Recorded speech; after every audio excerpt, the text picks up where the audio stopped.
I imagine by now, 18 months after the start of the Ukraine crisis, everybody in this room is familiar with the problem with which we're facing. I propose to skip the outline description of it and dive straight into focusing on three aspects of that problem, which from our perspective are not receiving at the moment the amount of attention which they deserve in the public debate. And those three aspects are the importance of distraction, the interface between information warfare and cyber warfare and kinetic operations at a tactical level, and finally, indicators and warnings for detecting and preempting information threats as an element of hybrid warfare. First, distraction.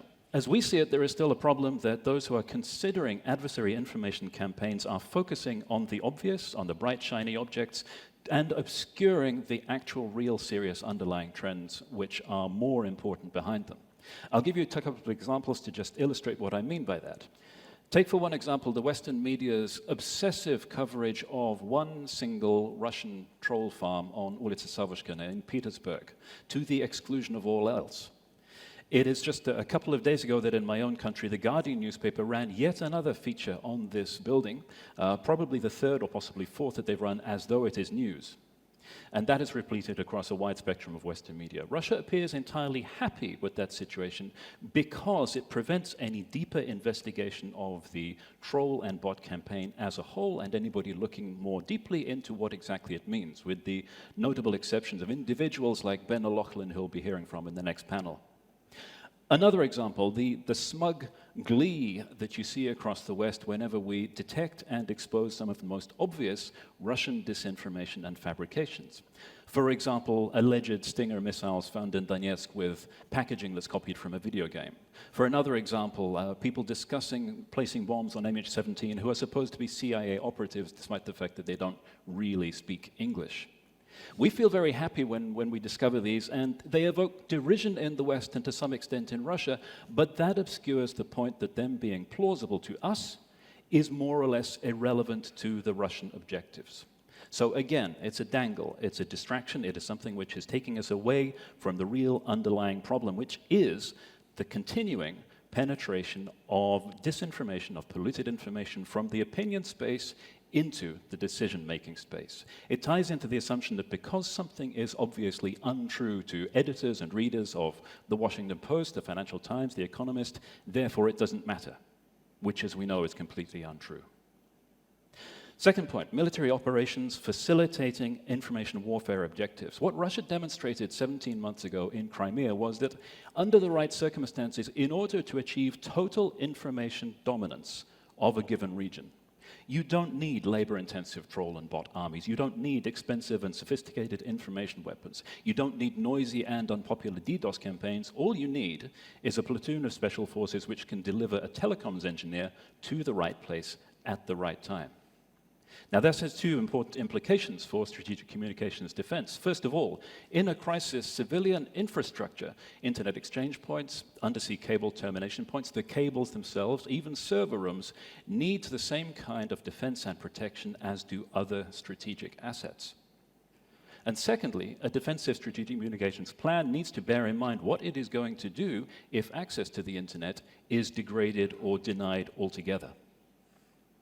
In this current confrontation, old-fashioned indicators and warnings of conflict escalation are no use. They have been slamming red for months. We need new indicators. Fortunately, Russia provides them. It does engage in information preparation of the battle space. It is possible to look for indicators and warnings through social media intelligence by updating the old criminology tactic of tracking verbiage, of tracking narratives. It used to be leafing through Pravda. Now it is done on a massively more broad scale in keeping with the extent of information that's coming at us, but it can be done. The problem is, for detecting this, ideally we should be reinvesting in the kind of expertise and analytical skills and depth of institutional knowledge that has been eroded in most countries over the last 25 years for dealing with Russia. In the case of my country, it's already clear that that reinvestment is not going to happen, and that appears to be a pattern that's replicated elsewhere. However, there is still scope for better mitigating the lack of Russia expertise in old Europe by leveraging the expertise and the intelligence and the assessments that is available in the frontline states, like here. Now, one obvious location where that could happen is the NATO Intelligence Fusion Center, with all of the caveats and limitations that always occur when you put NATO and intelligence in the same center. Still, it does work. But that can be augmented by a larger number of open source, unclassified centers for pooling and sharing of expertise, like the Strategic Communications Center of Excellence, about which consciousness seems remarkably slow to spread. Just last June, in the neighboring Center of Excellence, the Cyber Defense Center of Excellence in Tallinn, we heard from a keynote speaker how it would be a really good idea if NATO were to consider setting up something like this only to deal with strategic communications. So there's a PR job to be done there. There's a lot more that can be done to let people know that this center is here and what it can do.